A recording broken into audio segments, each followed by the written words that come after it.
Hello, everybody. Good afternoon, good evening, good morning, even, depending on where you are.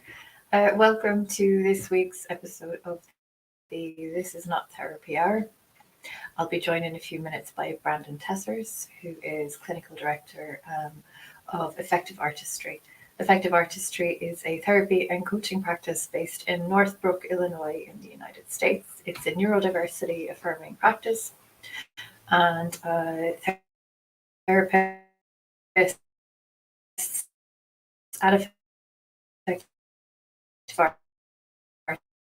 Artistry can work with people anywhere in the world as long as you have an internet connection.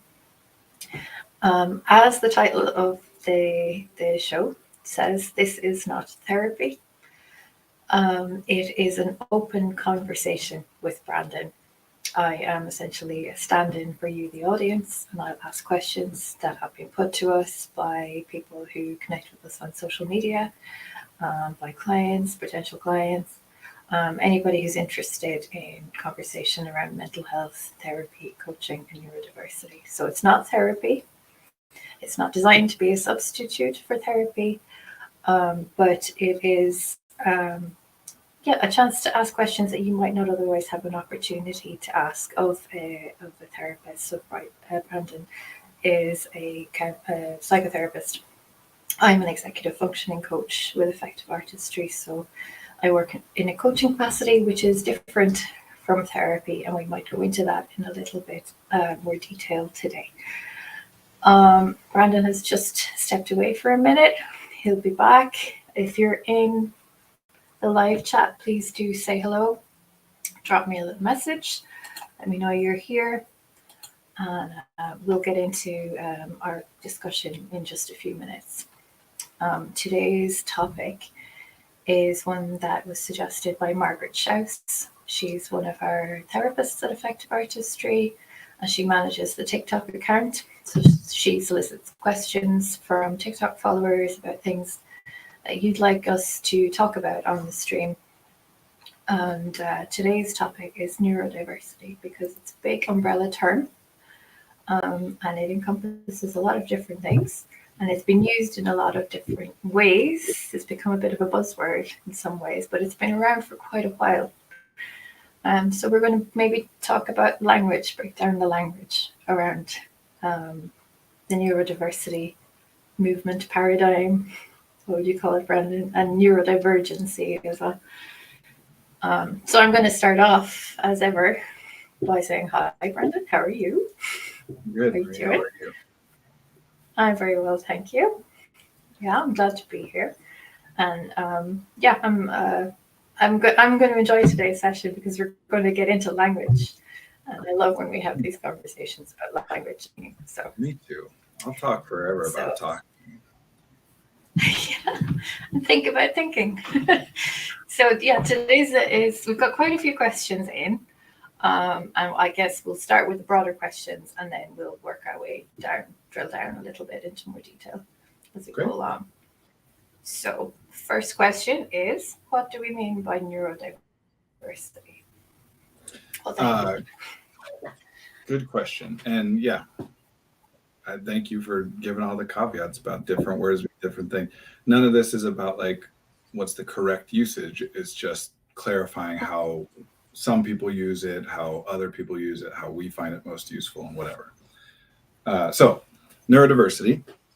Yeah, originally it was proposed by a woman named Judith Singer. The term was coined, and she is very clear about the fact that she didn't invent the concept. She just is the one who coined the term neurodiversity to label the stuff that she and others had been exploring.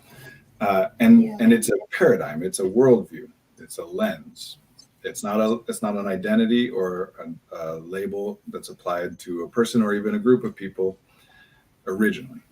It's a way of looking at things. And specifically, it was a rejection of the medical model. But what it means is this, that humans vary in the way in which our neurology is constructed, which impacts the ways in which we think and feel and behave.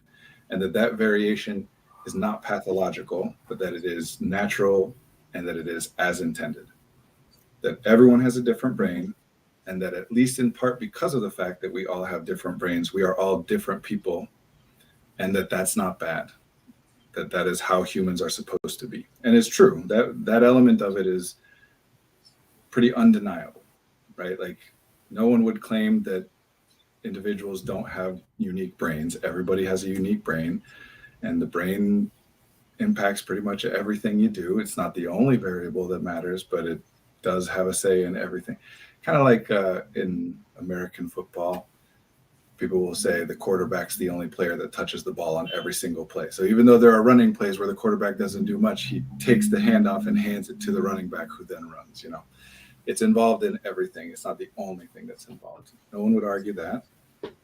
And no one would argue that this is different than it's intended to be. Like, this is how evolution works. This is how biology works. We mutate, we combine, we are sexually dimorphic species, right? Like, genes get multiplied and whatever. So that's the philosophy of the approach.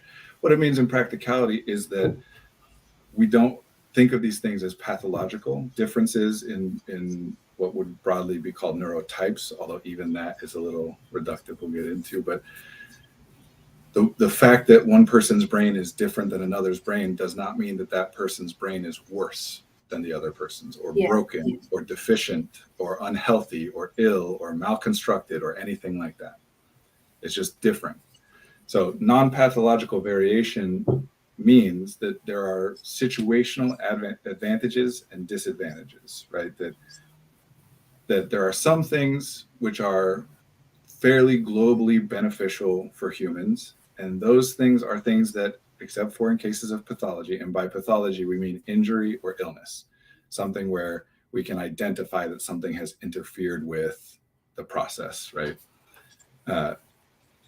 Things like binocular vision, for example, is something that all humans have, except in cases of pathology, that there are injuries and illnesses that preclude people from having that. Doesn't mean that those people are deficient or less than or whatever, but genetically speaking, the species doesn't vary in that way, in a natural way, right?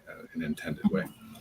Whereas something like height or skin color or anything where there's infinite variation, there isn't just, everyone's this way except for the cases in which it is different, right?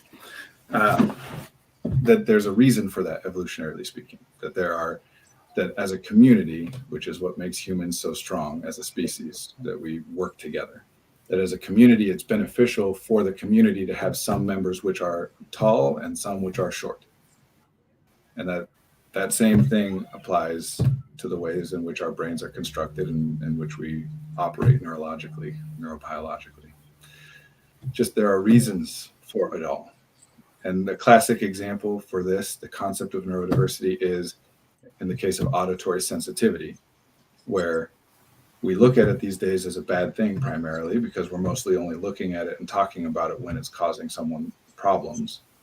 But we can all easily imagine historically, evolutionarily, like back in the species history, right? We can imagine how it would be beneficial to a group of humans to have one or two humans whose hearing is so sensitive that they can hear predators coming from 3 times farther away than everybody else, even if the flip side of that is that their hearing is so sensitive that it makes it difficult for them to do the mundane day-to-day tasks of hunting and gathering or whatever that most of the group is doing. That it's a good trade-off for the group to have some people who don't do that and do something else more specialized instead. So that's what neurodiversity means originally. It's just a way of looking at the variation. We'll come back to sensitivities, I think. Yeah. Yeah. Sorry for. No, I think we have a bit of a lag. So if I'm accidentally talking over you or something, let me know, because I think we're just off sync a little bit. And I don't know if you want to take us through like the different, neurodivergence and whatever, or do you want me to just talk about like some of the other ways that the concept is discussed or the word is used these days? Yeah. I guess I think it's worth mentioning that Judy Singer is a neurologist or biologist, but is a sociologist. And so that was the approach so it's sort of a political view or a political lens through which It was we're talking. explicitly political. That's all it was intended to be originally. It was a political term, and it's morphed. And it really and in useful ways, right? Because I'm sorry, we're so off sync, so I keep thinking that you're pausing for me, and then I say something. The natural evolution of that, right, is that some people came onto the concept of neurodiversity, which was originally conceptualized primarily in the realm of like autism specifically, that they were looking at people who are identified as autistic and how they function differently, not functioning in the sense of higher or lower functioning, not evaluating, but in the sense of operating, that the mechanisms seem to take in similar data, but in different ways and produce different results, right? So naturally people come across this and say, yeah, I like this better. This is how, because I am different. I don't want to like pretend like I'm not and say, oh, I'm the same as everybody else. I am different, but I also don't feel like it's an illness or a deficiency or whatever. So there's comfort in this idea, the neurodiversity label for individuals.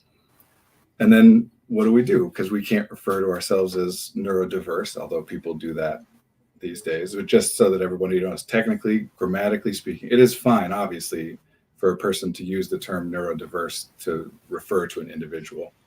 But grammatically speaking, diverse and diversity refers to variation within a group, not a particular individual. Grammatically speaking, that would be divergence, right? That the extent to which, or the particular ways in which one person diverges from the norm is divergence. So that's where the neurodivergence piece comes in. And yes, people wanted a way to be able to say, to acknowledge their differences without using medical model terms. And, so then it became an identity label, a way for people to say, I am neurodivergent or neurodiverse, which is also fine. And as an evolution of that, then we come up with this concept of neurotypical, right? That neurotypical then encompasses all those who are not identified or who do not identify themselves as neurodivergent. But something I think that's very important here. Neurotypical is one of those words that it's totally fine to use it to mean someone who is not identified as neurodivergent and or someone who does not identify as neurodivergent. It also is used to mean a normal person, like as though all neurotypical people are the same, which is not true. And even that idea is counter to the idea of diversity in and of itself. There is no such thing. In that sense, it's like saying an average person. So if you're referring to neurotypical people as a construct, if you're calling a person neurotypical, then you can just be saying that person doesn't identify as neurodivergent. If you're saying neurotypical people, the idea, it's like saying average people. It's a useful construct to be able to say like the average person X, Y, or Z, because we want to know what the average is in order to be able to distinguish variation in different ways. It's not an actual person. No actual person is average in all ways. Yeah. Right. Yeah, because no two brains are alike. Right. And the problem with that is not that we're being dismissive to quote unquote neurotypical people. The problem is if you think that there is such a way to be that you never struggle with things, right? Like if I think most people don't, like if I identify that my struggles with X, Y, and Z are due to the fact that I'm neurodivergent and therefore conceptualize it as neurotypical people don't ever have problems with this stuff, as opposed to that they also have problems, but those problems vary from, mine might be more frequent or more intense or more impactful or cost me more. There are differences, but not in a binary, you have it or don't, like it's kind of where people get in the ADHD fight of like, well, everyone misplaces their keys sometimes. Yes, that doesn't mean everybody has ADHD, but it also doesn't mean that ADHD doesn't exist. And it doesn't mean that people who don't have ADHD never misplace their keys. These things they vary, but they're human. All humans experience them to some extent or in some context or theoretically would, right? Because if you identify it as most people, like a very common one, neurotypical people understand all the hidden nuanced rules of social communication and they understand each other. it creates this implication that it is possible for a person to never be misunderstood and never misunderstand anyone else. Right. Which then causes me a problem, because if I'm struggling with that, rather than saying like, oh, I'm learning how to adapt to that or respond to that or do it less frequently or whatever, if instead I'm just going to say, well, there's obviously ways to be in which this never happens, and I can't do that, so I don't know what the hidden rules are. All my strategies, everything I try to like improve things for myself, to resolve problems for myself, if they're built around this idea that most people just are constructed in a way that it doesn't happen at all, that it's possible to not happen at all, then nothing I do is going to work, and I get stuck. Not because it's a victim mindset, not because I'm finding excuses or all that bull crap that people will put out there, but because any strategy I come up with, if I think that most people never have these issues, most people are all neurotypical and they're all the same and they understand each other perfectly, then nothing I come up with to try is going to work, because it's all based on a flawed, incorrect idea. Anyway, so that's neurotypical, neurodivergence before that, and neurodiversity. And all of these ways are using them, just like with any language, there's value in using them that way. That's why it's not about being correct or incorrect. It's just we want to understand, because otherwise you say neurotypical meaning not identified as neurodivergent, somebody else hears it and interprets it as normal, like most people, and miscommunications happen. Right. So if we talk a little bit more about being neurodivergent or identifying as neurodivergent, most people will associate that word with autism or ADHD or dyslexia. They're the three most commonly the three conditions that are most commonly associated with being neurodivergent. Yeah. Right? But then other people think that CPTSD, Tourette's syndrome, and other conditions could also be classed as neurodivergent ways of being. So it's a big umbrella, being like, or the word neurodivergent covers a lot. So is there any like consensus? That was the question. Is there any consensus within psychiatry or psychology as to what counts as neurodivergent? No, primarily because neurodivergent is neither a psychological nor a psychiatric term. It's a political one. Okay. So it has no role. So psychiatry, for example, is a medical system.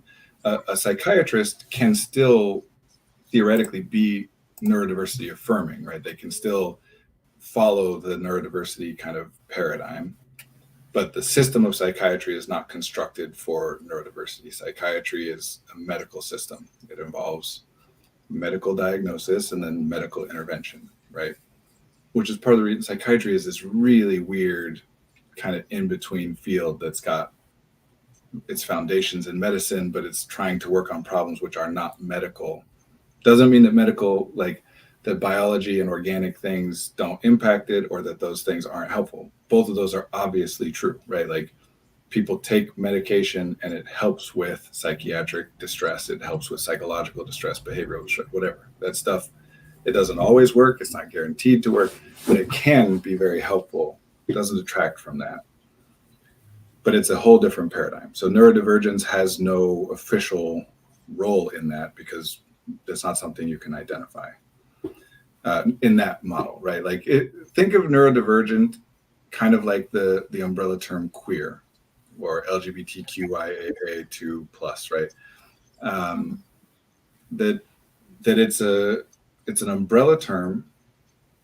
Do people debate over what things qualify under that umbrella term? Absolutely.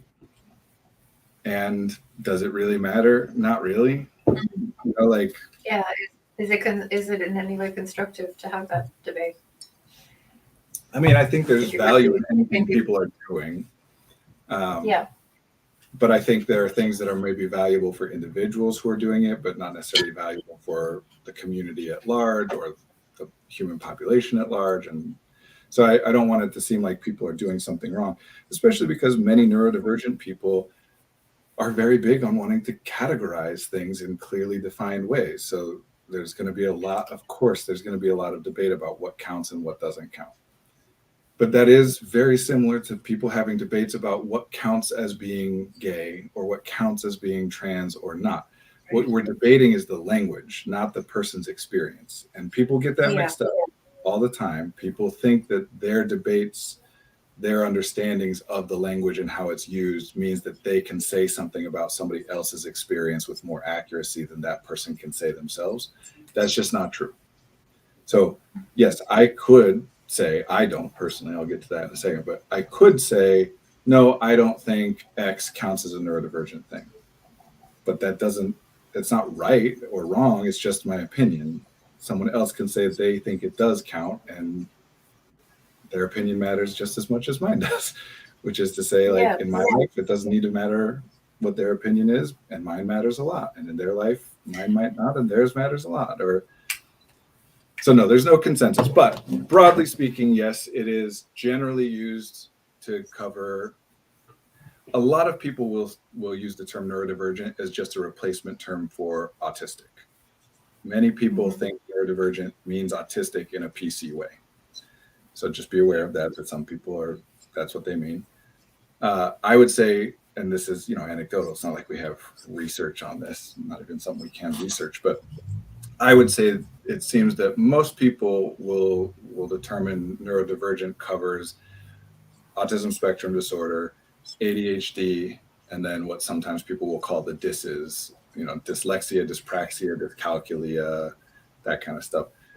Or more broadly, people will talk about learning disabilities or learning disorders as being under that umbrella. From there, you're going to get more debate, right? That some people will then talk about depression, anxiety, what we would in the clinical terminology consider mood disorders, depressive disorders, and bipolar and cyclical disorders, as well as anxiety, in the clinical terms, anxiety disorders. Then there's personality disorders, which some people will say does count and some won't. The further out you go, the more debate there's going to be. To me, I think it applies to anyone who wants to apply it. I consider it to be like I said, I'm using that metaphor or comparing it to the term queer for a reason. Who is the person that's qualified to determine that someone who says that that's their experience, it's not actually their experience?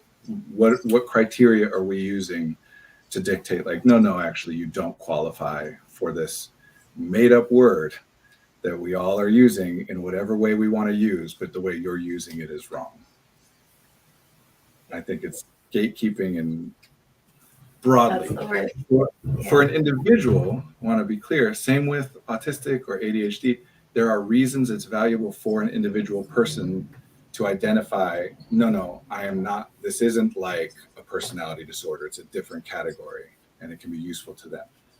And I'm trying to be clear because I don't want anyone to feel guilty about wanting to categorize these things. There are reasons to do that for an individual, but for the whole, for the movement, for our population, for people generally, I don't think there's a lot of utility in trying to narrow down, like, you count and you don't. Primarily so because if it's helpful for you to identify as neurodivergent, then if it feels right to you, then it's right. Yeah. It's like if you feel as though you're trans, who's gonna what criteria is there for anybody to say that you're not, right? Like, it's based on how you feel. It's a label that has to do with how you think and how you feel and how you behave. Who's going to say differently? Two of those things are things other people can't even know. Only behavior can actually be observed by anybody else. So I don't think there's a lot of utility in that in general. And it weakens the idea, because that's medical model. Being officially diagnosed, that's medical model. The idea that ADHD, for example, to take one example, is an organic condition, that's the medical model. The idea that it is a binary condition, that you have it or you do not have it, that's medical model. That's not how any of this actually works. They're disorders, They are diagnosed by the symptomatic expression. If you experience the symptoms listed in the DSM, then you qualify for an official clinical diagnosis. And there's no secret test that can do that. And just to be clear, I'm picking ADHD for a reason, that when you go get a neuropsychological evaluation, which is a process many people go through to get an official diagnosis, there are others, but that's a common one. They'll give you a bunch of tests. They will. They'll give you working memory tests and IQ tests and all these different things, tests of attention, and et cetera. In the DSM, which is the book which lists what ADHD is, if they revised the DSM and removed ADHD from it, ADHD would no longer officially be a thing. We would still use the language and talk about it. But for example, in the DSM-4, we're on the DSM-5 right now. In the DSM-4, there was a condition called Asperger's syndrome. In the DSM-5, that condition was eliminated, and that group of people was rolled up into what is now called autism spectrum disorder. So if you ever say something like Asperger's is not a thing anymore, Asperger's doesn't exist anymore, then what you're saying is you're acknowledging that the DSM is the official book that makes these things official. If it's not in there, it doesn't exist, right?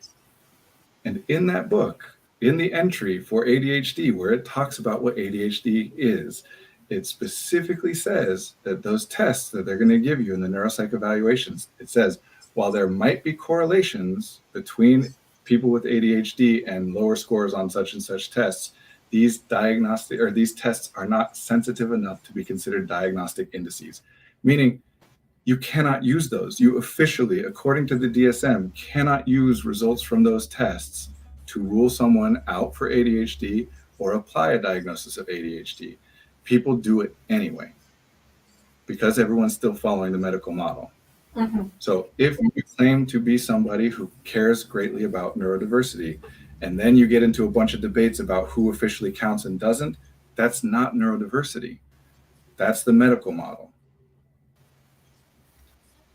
Neurodiversity. Yeah. This is where intersectionality comes into play, right?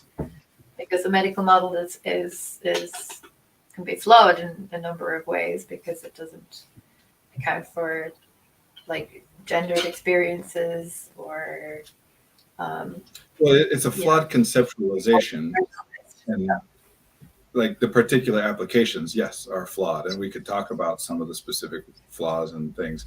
But even if we accommodated for all that stuff correctly, right? Like even if the proper research was done to accommodate for gender disparity and all the intersectional issues, it still wouldn't work.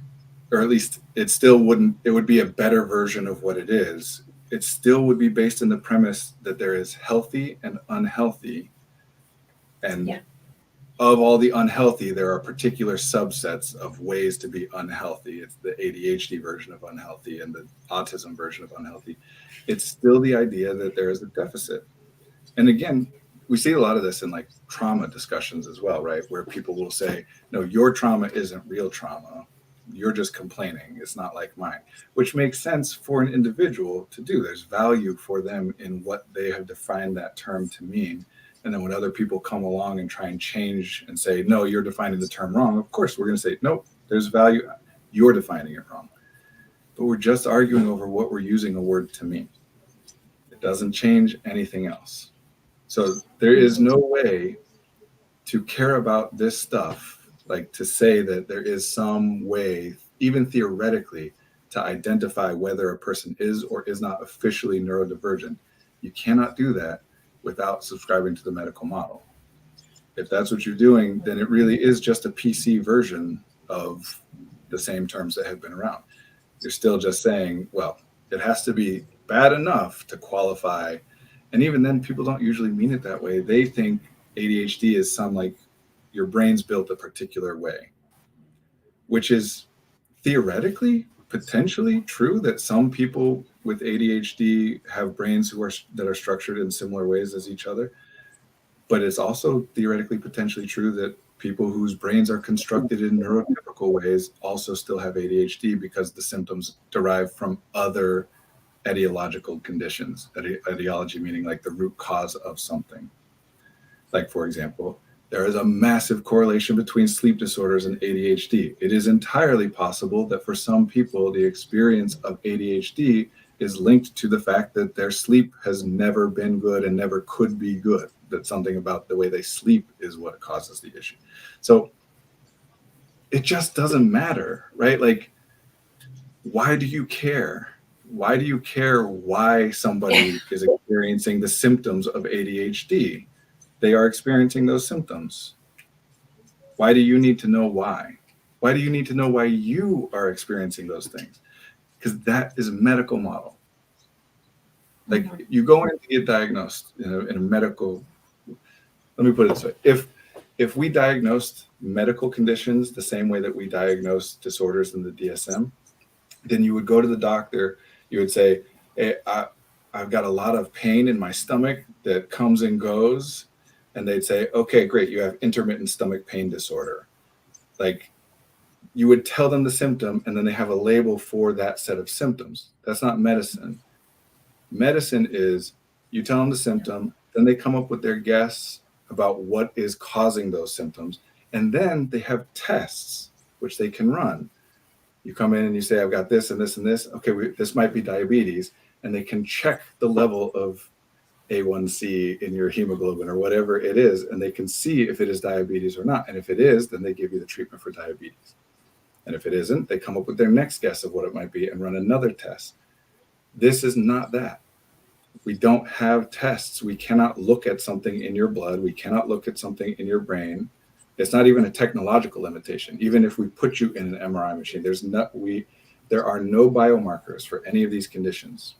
There are correlations, but correlation is not causation. And no matter what correlation you're looking at, there are many, many exceptions, right? So there isn't something we can look at to rule it in or out. So if you're talking about it that way, you are talking medical model, period. And it's getting in your way probably too, because it means that you are identifying the source of all your distress as being in your individual biology. And you're not looking at the context. What is it that's happening? What are you being asked to do? Are you sure that what you're being asked to do is possible, not just for you, but for anyone? Are you sure you're not aiming at something that is impossible? Right? Like, yeah, so you're focusing on your behavior or how other people perceive your behavior as problematic rather than your own experience.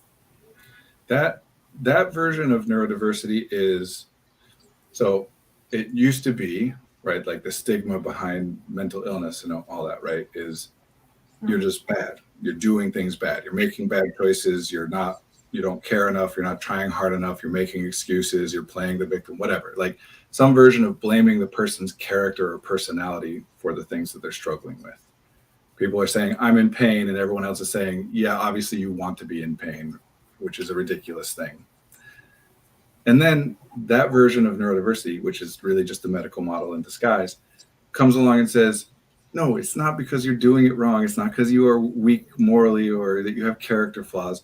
It's because of your biology. Yeah. It still says it's all about you. Nothing else matters. The whole problem is located within you as an individual. Doesn't matter what's happening outside. Doesn't matter what other people are doing or the context that you're in or any of that stuff. It's still you. It's just something that you never could have chosen to be different.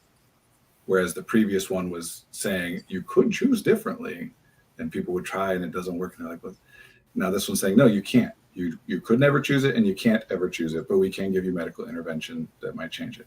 And again, that medical intervention is valid, at least in some cases, many cases, and helpful in many cases, right? Yeah. But that conceptualization of it. What's that? ADHD meds can help. Yes, they can. I take them. So can antidepressants and mood stabilizers and all of these different things. They can all help. They wouldn't be used if they were never helpful in any way. Now, sometimes that help comes at a cost that's too great. Sometimes it helps with some things, but hurts other things, and you don't necessarily, or we don't necessarily make the connection between what is the thing that's getting lost here and whatever. But what neurodiversity really is, it's systemic thinking. It's saying, right, that at first it's I'm bad because I'm doing it wrong. Then it's I'm bad because of my biology. Neurodiversity is not denying that there's such a thing as disability. Of course there is. It's just being more specific instead of saying I'm bad and then going on to the why, which is a medical thing, because you want to know the why, because that's what you treat. You don't treat the symptoms, you treat the cause in medicine. Yeah. But neurodiversity then changes it to I'm bad at some specific thing in some specific context. Not I am dumb, but I struggle to get information from reading, right? Like specifics that can still be true, but just get away from this overgeneralization bullcrap. And so the next question, the next question was, why is it important to recognize neurodiversity? But I think you just answered that. Well, that's true for the individual. For you as an individual person, just know, like, a very, very, very common example of how this all gets messed up, right, is people think that kids should do their homework right after getting home from school. That's the way you're supposed to do it. And if you say why, everyone will say the exact same answer. Because look, if you're listening to this or watching this and I say, why is it good for a kid to do their homework right after school? Your immediate response, guaranteed, is because then you get it out of the way. Then it's done and you don't have to worry about it for the rest of the day. As though that is a legitimate answer for anything. Like, why not eat dinner first thing in the morning and just get it out of the way? Then you don't have to worry about it later on. Things happen in times that they happen for reasons. You can't just move them.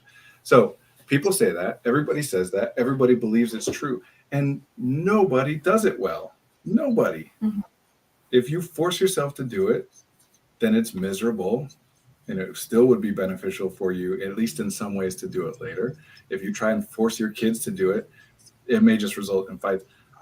Most people I work with, most people I know, and I'm not just talking people with diagnosed ADHD or who consider themselves neurodivergent. I'm talking good students, hard workers, the kinds of people who would think of themselves as a very normal, just hard working. I'm not super smart, but I do the work kind of people. They also don't really do it. Because of course not, because the brain is a physical object. It is a physical system. And would anybody ever say, okay, you've got to run a marathon, and then you also have to, by the end of the week, run 2 more miles. So as soon as you get home from the marathon, run those 2 extra miles right away just to get them out of the way so you don't have to worry about doing it later. Yeah. Nobody would say that. Because the systems that you use to run the marathon are the same systems you use to run the 2 miles. And the way that physical systems work is they get damaged and depleted with use and they recover with rest. So it is a universal thing that it would be better for you if you are utilizing your brain at school, which you're theoretically supposed to be in that kind of cognitive, academic, intellectual way, right? If you're not, then this is a different set of things going on, either about your school or you or the way in which the two interact. But theoretically, your classes are supposed to be challenging you in that way. And then you get home and your homework is also supposed to challenge you in that way. Why would we not say take a rest? And so we have people that sit there and say, I should do my homework at 4, and they don't. And then they do other stuff. And they're like, oh, I'm terrible. I'm procrastinating. I'm the worst. And they beat the hell out of themselves. And then they do homework at 9. And it still gets done and it gets turned in the next day, but they feel terrible because they should have done it at 4 and they're blah, blah, blah, blah, blah. If you have the misconception that most people do it at 4, you're going to keep trying to do that and it's never going to work. That's why I'm trying to clarify all this for utility, not to make you feel better, although I want everyone to feel better. Just if you think that's the solution and you keep trying it, you'll keep failing. And if you follow the medical model, even the medical model with neurodiversity labels slapped on top of it, you're just going to say that is the right way to do it, but I can't do it that way because of my biology. And instead of ever saying, well, even if that's the way that other people do it, who cares? What's the way that might work for me to do it? And in this particular case, it's not a way anybody does it. Nobody gets assigned a term paper, starts it right when it gets assigned, finishes it 4 days later, and then doesn't look at it or think about it or work on it again for the next 5 weeks until it's due. You get assigned a big research paper, you work on it from when you start it until it's due. So starting earlier just means working on it more. And there's reasons to do that sometimes. but nobody gets it done early. That's not a thing. So I hit this over and over because I do think that version, which is just a medical model with neurodiversity labels slapped on top of it to make it sound PC, is very prevalent. Yes. And there's value in it. I'm not trying to take anything away from somebody who's saying, no, I can't do this because I have ADHD. Cool. That's accurate. It just means that there are other things to look at potentially changing besides you. Like, let's take the thing off of your plate, which is one thing that people are trying to say when they say, I can't do it. Because that's the other big piece that gets missed with all this is people talk about capability as though it is binary and static, and it's neither. Can you eat a burrito? Yes. Can you eat a burrito after you just finished eating 8 other burritos in the previous half hour? No. Capability is context dependent. It's not binary. It's about what will it cost you. Can a paraplegic person who isn't able to use their legs, can they get up a flight of steps without technological assistance? Technically, yes. At least in many cases, they can haul it. Does that mean that it's as easy, the same cost as someone whose legs work in the way that most people's legs work? No. So capability isn't binary. It's about cost, not can you, but what will it cost you to? And it isn't static. That cost changes for an individual from one context to the next. And that other version of neurodiversity is still based on the idea that capability is static and binary. It's neither. A lot of this, man, I'm getting off. Go ahead. Reshift me because I was going to go on to something. And oh, well, sorry for interrupting again. It really is the static. I keep pausing, and then because of the delay, I think you're waiting for me to say more, so I start to say more. We'll talk a little bit about what it means to be a neurodiversity affirming coach or therapist. Like, what's different about effective artistry and versus other practices? So there's a term in therapy broadly. It comes from Carl Rogers, who is kind of considered the founder of counseling. Like, Freud is the founder of psychology, which, just as a side note, just a real inflammatory statement to make real quick, psychology is the antithesis of therapy. Psychology is at best benign when utilized in therapy, but more commonly harmful. Psychology and therapy are supposed to be different things, but a lot of people would hate that I say that. We could talk about that some other time. Anyway, Carl Rogers was like the founder of counseling, of like one-on-one, I'm going to try and help somebody, psychology, psychoanalysis, which is what Freud did. He called it psychoanalysis, is about analyzing somebody. And with the hope that in analyzing them, you're able to give them some insight that unlocks some ability to make some changes in their life. Counseling is about working with somebody to help them address the things that are causing them problems, right? To grow and develop. Is this what's called person-centered counseling? Mm-hmm. So Rogerian therapy, Carl Rogers, called client-focused, client-centered, person-focused. All those are just more or less different variations on the same term, or just Rogerian therapy. He has this list that he calls the necessary and sufficient therapeutic elements of change, meaning if you must have all of these things for there to be some therapeutic work done. And if you have all of these things, it doesn't matter what else you have or don't have. This is enough to make sure that there will be therapeutic work done. One of those things is a term called unconditional positive regard. It's a long walk to get to the point, because unconditional positive regard is a lot of what it means to be neurodiversity affirming. And both of them are terms that are misunderstood. Unconditional positive regard sounds like no matter what, unconditional. No, there are no conditions on my regard for you being positive. I regard you positively. And so that's true. And you say that, and then everybody's first response is, for some reason, what if I kill a baby? And you still regard me positively? Now, what unconditional positive regard means is not I will approve of anything you do. I will like anything you do. You don't like anything you do. Why would I have to like everything you like? I'm supposed to disagree with you and say, no, actually, it's good. That's toxic positivity, which is very common in the therapy industry, where a lot of therapists are just trying to make people feel better about all the crap that happens in their life, not explore potentially changing any of it, which we want both, to be clear. Feeling better is good. Yeah. Coping is good. Coping better is good. Preventing is even better than coping. Let's make it so you don't have to cope with this crap all the time. If you have to, let's cope with it well, but let's try not to have to cope with it. What unconditional positive regard really is supposed to mean is, I am going to assume that if something you say sounds wrong, sounds bad, sounds off to me, I'm going to assume that I'm missing something, not that it is bad or wrong or off, right? That's a lot of what neurodiversity affirming therapy means to me. And to be clear, this is not a defined, like, anybody who says they're neurodiverse, you can say it. You can also, just so you know, because a lot of people don't know this, there are no rules about what people can claim to specialize in. That's not a thing that involves a certification process or training. Any therapist can claim to specialize in anything. It's just a marketing thing. There are certifications and things associated with different things, but that's all independent of, being able to claim it, right? Only licensure is legally, like, to say that you're a licensed therapist, you must actually have a license or you're breaking the law. Otherwise, there might be some professional body out there, the organization of blah, blah, blah, who doesn't want you to say that you do art therapy if you don't have their certification, and can have claim to that, but it doesn't actually stop anyone from doing it. So neurodiversity affirming means whatever it means to different people. To me, it just means something that we all know and is supposed to have been part of therapy all along, but got lost as therapy became medicalized.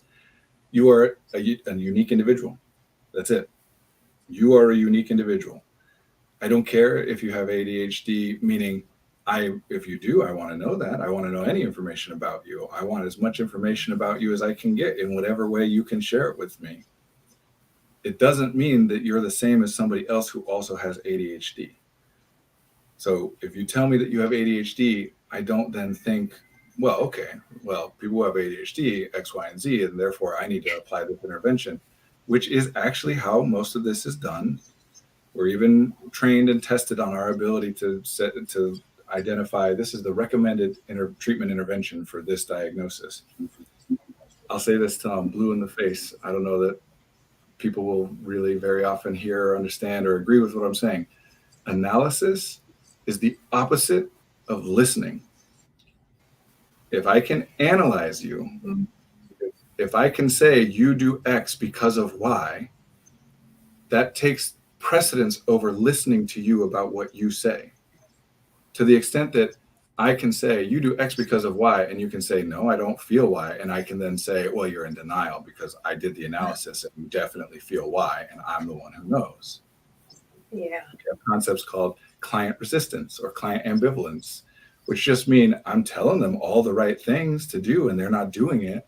That's why it's not working. It couldn't possibly be because the things I'm saying to them aren't the things that are going to help them. It's just they're not doing it. They're being resistant, or they subconsciously want to fail, or all that bull crap that I hate. Neurodiversity affirming means you are a unique individual. Literally, I and some others together who are exploring this kind of stuff together are trying to kind of come up with our tenets. And mine, the first and most important tenet of being neurodiversity affirming is no other way of knowing or discussing a client's experiences or a person's experiences supersedes that person's self-report. No other way. No test, no analysis, no label, nothing If a person says they're sad, they are sad. I don't care if I could say, no, I think they're really hurt or what. No.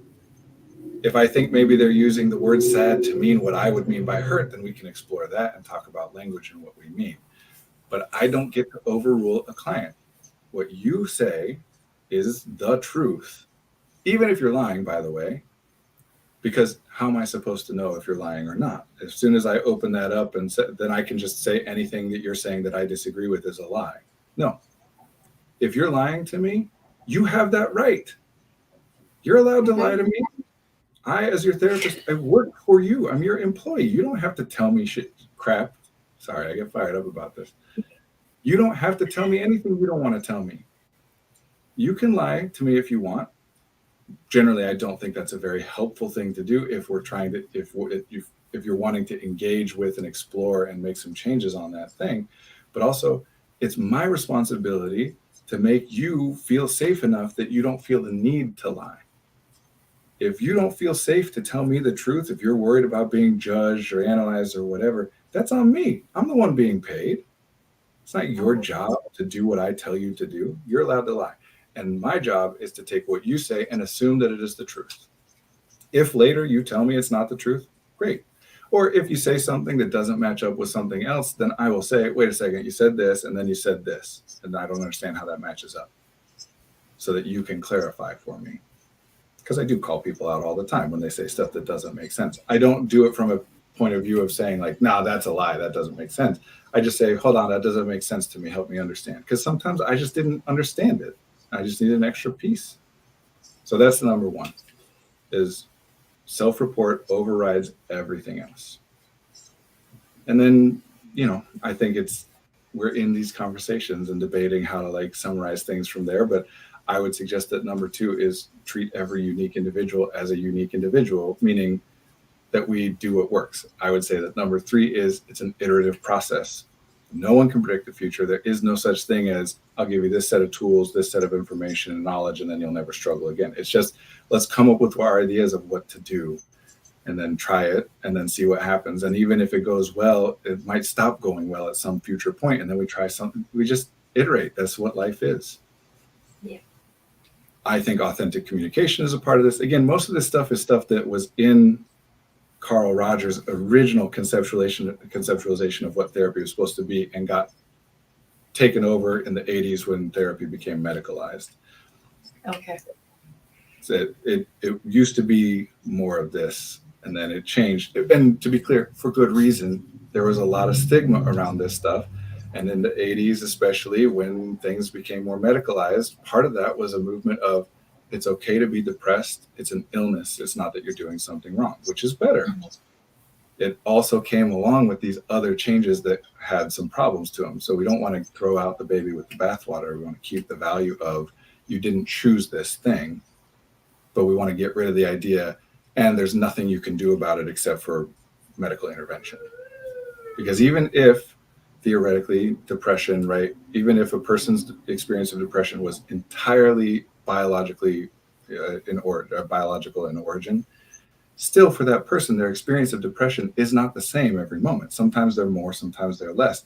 So other variables still matter in terms of how it actually feels to live like they live. So we don't want to only look at that. We don't want to ignore it either. Anyway, I think a big part of it is being authentic. We've talked about this before, acknowledging our own limits and imperfections, acknowledging that humans are limited, that as opposed to the popular, and this is not what subconscious was supposed to mean, but as opposed to the popular conceptualization, the popular concept idea of what the subconscious is, that you subconsciously want things, that everything in your life, that you're making it happen. And if you don't actually want it to happen and you don't like it and you want it to stop, then you're still making it happen just subconsciously, which no one can actually define what that means. No, you get things you don't want sometimes. Not everything's in your control. You try something and it doesn't work. You want a healthy relationship and it doesn't go the way that you would describe it as healthy. We can call it self-sabotage, and there's utility in doing that depending on the circumstances. We talked about self-sabotage a few weeks back, right? But this idea that everything in your life is something you want, either knowingly or unknowingly. No, then that just means want is a useless concept. What's the point of saying want? Yeah. If everything that happens is something you want. Yeah. So that's kind of Freudian, isn't it? In our agenda. I would say it's a misconceptualization of something Freudian. Yes. Mm-hmm. What we're going off on. Hold on one second. Let me check my email real quick. Yeah, because we're at time now. I thought there was a potential session and it looked like it was someone accidentally double booked, and it turns out that's true. So I can take some extra time because I am passionate about this stuff. I care about this stuff. But now I forgot what we were saying. What did you just ask me? The concept of wanting, like, whether you know it or not. Yeah. You So said it's a conception of a Freudian idea. the whole field, so psychology and therapy, which are two different things, but psychology is the one that came first, right? Mhm. By the way, this is like saying that therapy and psychology are the same thing is like saying like landscape architecture and biology are the same thing, right? Like one is an academic science, it's about the abstract, it's about large scale patterns. One is an application that Yeah. that in some ways draws on that science, but also draws on other sciences and other things that aren't fully researched science as well. Like I don't care how evidence-based somebody's practice is, which it's good to have evidence. I'm not against evidence-based practice, although there are problems with that because if the implication then is that anything which isn't quote unquote evidence-based is therefore bad, well, some things that are self-evidently or at least anecdotally helpful for people cannot be researched in a way that we can claim that they're evidence-based. But anyway, even if your entire practice, you only did things that were evidence-based, doesn't it still rely on your ability to read and understand what someone is saying to you, which is not a science, right? Anyway, so the field of psychology is really just an attempt to answer why do people do what they do? And the first and most obvious answer to that question is because they want to, right? Like we all know we have experiences of times where I'm like, I want to drink some water, and then I drink some water. So it's self-evident that sometimes what we do is what we want to do. We all also have times where we do things that we did not want, where either in hindsight we're like, whoa, I did not know it was going to go that way. Or a lot of times it's patterns of things, right? That we do something and it results in something we don't like and we try to stop it, but we do it again anyway. So the field of psychology is primarily focused on the idea of, okay, there's conscious intention and then there's behavior. And those things don't always match up. So why not? Like if somebody wants to do a thing, that's easy. I mean, we could theorize about why somebody wants to do it or whatever, but it's easy to understand why they do it because they wanted to do it. But when somebody does something that they didn't want to do, what's going on there? Like it's a fascinating, inherent question about being human. And so it's all different ways of explaining that. So subconscious, what it meant, what Freud was talking about is just saying that there are things that happen in our brain which we are not aware of, not conscious of, that impact what happens to us. And that is true. I think the fact that we call it subconscious is problematic because the language, calling it sub instead of, for example, non-conscious, implies to people either that it is sneaky, it's like under the surface and it's hidden, which is what most people I think mean when they say subconscious, or that it is subordinate to, less than, that consciousness is the good stuff and subconsciousness is like the like the stuff that hasn't gone through the process to be refined into consciousness, or both. Yes. That's generally what people think it means. It's not what it means. It just means you have conscious intent, conscious thought, conscious observation, and then stuff that happens, and there is a gap in between, and we don't know what the gap is. I find it useful to talk about that in terms of executive functioning, in large part because I am trying to discuss it without talking about subconscious, because otherwise people will just say, yeah, I wanted that, sneaky. Like literally that way of thinking about it means I know, I can observe, I can sense, I know I want to succeed at this thing, whatever that means to me. And then I behave in some way and then I fail. And I can look back and say, of course the things I did were going to make me fail. Like, why would I do that? And then my answer to that question is because there is some secret part of me that I can't observe or interact with that wanted something different than what I knowingly wanted. And it is more powerful and it gets to decide what I want. Like, that's giving up a lot of power, isn't it? Even if it's true, and I think it's a helpful way of thinking about it sometimes. But yeah, you're right. Even if it's true, what are you supposed to do about that? Yeah. You learn, subconsciously, I fear success. Cool. And then what? Like now you just feel better about the fact that you keep not getting what you want? Or do you do something different? Or do you change what you want? I mean, nobody really answers that. They'll say, well, I'm unpacking it. And nobody can really define what that means either, generally, or why that's what we're doing. It's going on. We started on neurodiversity. I'm talking about therapy and psychology. But anyway, that's what subconscious was like. Freud's work was specifically to look at what he called neurosis. And his definition of neurosis was like experience and action which is against the best against the best interest of the self. Why would someone do something, think something, feel something that actually harms them instead of helps them, right? That was neurosis. And the thing about that definition is it's descriptive, not prescriptive, because it wasn't medical model, meaning if someone is doing something and we look at it and it seems like it's harming them, we would call it a neurosis. If later on we found out or realized that what they were doing was actually beneficial to them, then we would just say, oh, we were wrong. That wasn't a neurosis. Because it means something that is harming a person. But then the medicalization happens, and then it's about looking at something and say, it doesn't matter how it impacts the person. This is unhealthy behavior. Yeah. Which is the opposite of everything we're talking about. So I'm not as anti-Freudian as people tend to think that I am because of how I talk about all this stuff. And I'll say that even he himself in his later years had a lot of regret about his earlier work and how it impacted people. But that's also, what are you going to do? You say stuff, people interpret it the way they interpret it. Sometimes that's going to result in things that you don't like. Sometimes you'll like it at the time and later realize, oh, wait, no, never mind. Oh, crap. But no one's listening to me now. They're listening to me then. What am I supposed to? What is he going to do? You try your best. He did stuff that was helpful and better than what came before. He did stuff that was harmful too. Would we rather he had done nothing at all?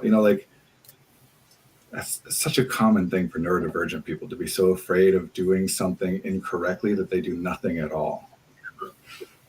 Like, to be so worried about attempting a strategy which won't work that they just attempt no strategy.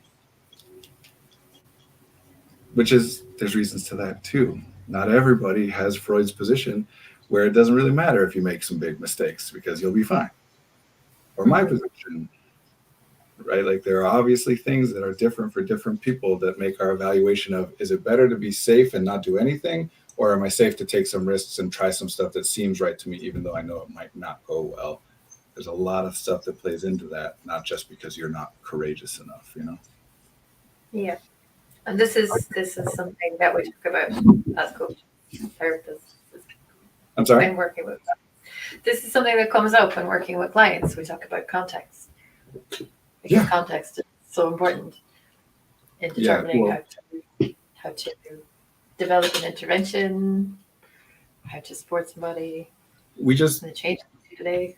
The cognitive miser theory to me is the key piece that people miss. Yeah. People tend to think that they notice everything that is worth noticing.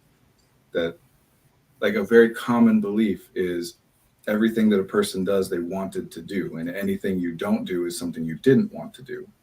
Even though all of us know, there's tons of stuff that I want to do. I want to learn to play piano and I haven't done it. I want to learn to speak 17 different languages and I haven't done it. Because we're limited. There's only so much that you can do.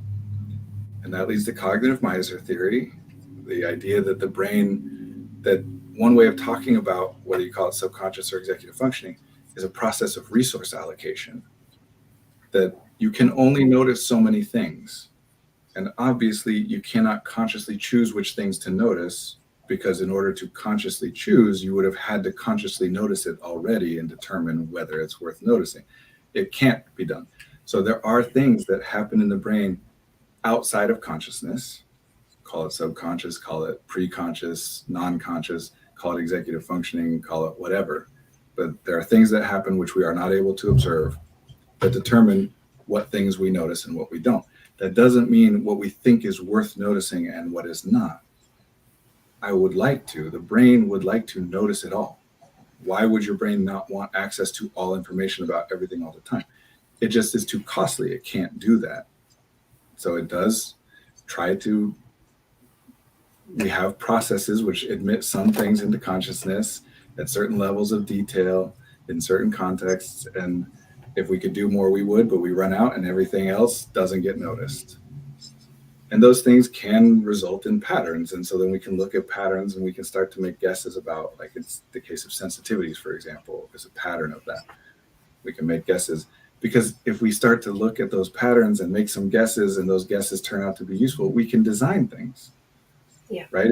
If we realize, actually, this doesn't sound like social anxiety. This sounds like you only feel what you're calling social anxiety mostly only is something you experience when you're in noisy environments. Maybe it's an auditory sensitivity instead.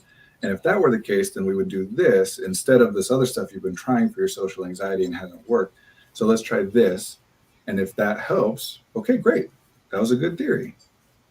If it doesn't, okay, maybe it is social anxiety, or maybe it's something else, or it's all just language. That's why it's iterative. That's why counseling, the way that Rogers phrased it back in the day, I'm totally just doing like a lecture on the history of therapy and psychology now.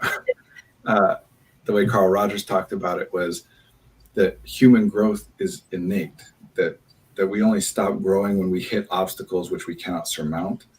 And so the therapist's job, or the counselor's job in his language, is not to tell people what they should be doing or make them grow or whatever, is to help them identify what the obstacle is and to help them remove the obstacle so that their patterns of growth can resume and continue. We don't know what's happening next. We don't care about what's happening. We assume, unconditional positive regard, we assume that if that obstacle is conquered or removed or circumvented, that whatever comes next is what should come next for you. We don't say, no, let's leave that obstacle in place because I think once you get to the other side, you'll do some stuff that's bad. So it was always meant to be a process of two people together, not an expert and a novice, but two people together being like, let's figure this stuff out. Let's try some stuff. Let's keep going, see how it goes. Yeah. Then it got merged with psychoanalysis and all this medical stuff and blah, blah, blah. Anyway, what other questions do we have? Because I took us totally off.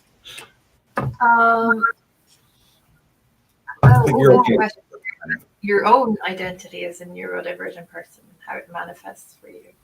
I would add to that, how does it inform your practice?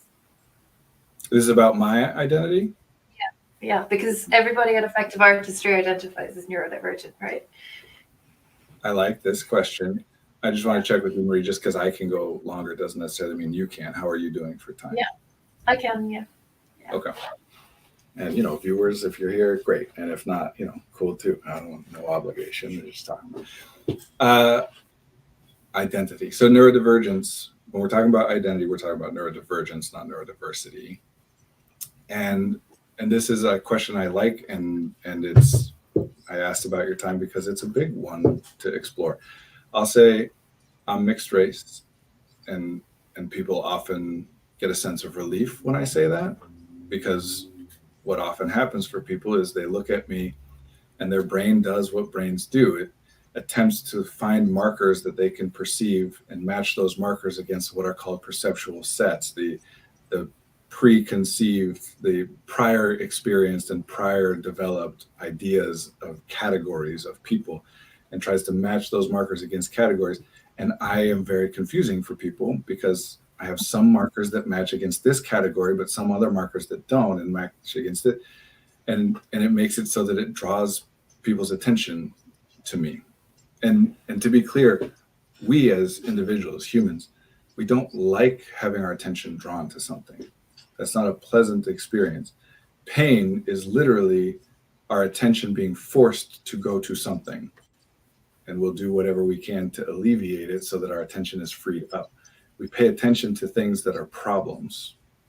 We want to resolve those problems. Even when they're not actually problems, that's still the desire. So people are going through that process. And when I say I'm mixed race, of course, I forgot about mixed race as a category sometimes, right? Like not quite Asian, not quite white, not quite Hispanic, not quite this, not quite that. Mixed race, right. And then they can put me into that bucket and you feel a sense of relief. You don't have to try and figure it out anymore. Especially white people are way too uncomfortable generally to ask me what they want to ask me because they feel like it makes them racist, to say, what is your ethnic background? What are you? Whatever. I've gotten some very interesting. Anyway, I'm mixed race, which for many people who are mixed race, at least this is true of me, but it's from what I understand true for many of us. I don't want to speak for others' experience. I don't have a place, like I'm I'm too white to feel comfortable calling myself a person of color without feeling like I'm claiming something that I haven't earned the right to claim. And I'm definitely too, whatever term you want to use, too much of a person of color to claim being white for very, very many people. I go back in time in the country that I live in, and depending on which state I'm in, I would be considered a slave or not. They used to have laws on the books about exactly how much of your blood needs to be from Black ancestry to count as a Black person. Some of them, this is where we get the one drop rule. Some of them, those laws were a single drop makes it that. So yeah, I don't categorize well in that way. I would also say that is true in terms of, at least from my experience of it, it's also true of gender. I don't have any dysphoria. I don't consider myself or use the language of being trans or gender nonconforming because I am biologically assigned, I'm assigned male at birth and I'm comfortable with being known as male. But I also wouldn't experience any dysphoria if someone refers to me as a woman. I don't really care. And I think that's, there are markers of me that you would identify as being, masculine. He's got a big beard and he's big, tall, and a deep voice, and whatever. And there's markers of me that you would identify as being feminine, not least among them the field that I work in, the way that I talk and the way that I think. But even in my fashion, the clothes that I wear, the long hair and not that you can see it from that angle, but the pink hair ties and the burgundy, I've never really felt like I had a way to clearly identify myself and categorize myself in any kind of a way. And I did very well in school. So I was identified as gifted, and people always identified and talked about me as though I was intelligent. I have a problem with that whole conceptualization, which is why I'm saying it in such a weird way instead of just saying that I'm smart. But by all the typical markers and the way that people use language generally, I'm very smart, which, as many neurodivergent people are aware, can often then equate to people dismissing your struggles. Yeah. That because I'm almost white passing, any struggles that I have associated with racial identity and racism can be easily dismissed by people. Because I am smart and did well at school, any struggles I have in the way in which my brain is different can get easily dismissed as laziness or whatever, because I am, et cetera, et cetera. Neurodivergence, neurodiversity for me, I don't, nothing else makes any sense. I can't see a justification for any other model. Even within the realm that we're talking about, people who support neurodiversity, right? Like, who then want to specify, well, autistic or ADHD. Why? What's the point of the label neurodivergent if we're then just going to list the other labels anyway? What's the extra piece that neurodivergent does for us? And to me, I started with being mixed race because to me, that's the same thing as someone saying, what are you? And I say, I'm mixed race. And they say, no, what specifically? Yeah. Like, not that I have a problem with it, and I'm happy to answer people's questions because I know it brings them relief, and I don't want people to feel uncomfortable for being curious about me and whatever, even though there's other experiences about that can be not great. But sure, I'll tell you that I'm 1/8 Chinese, among other things. What does that information do for you? In what way does that change your conceptualization of me or modify or impact the way in which you're going to interact with me, right? I'll tell you that my mom is white.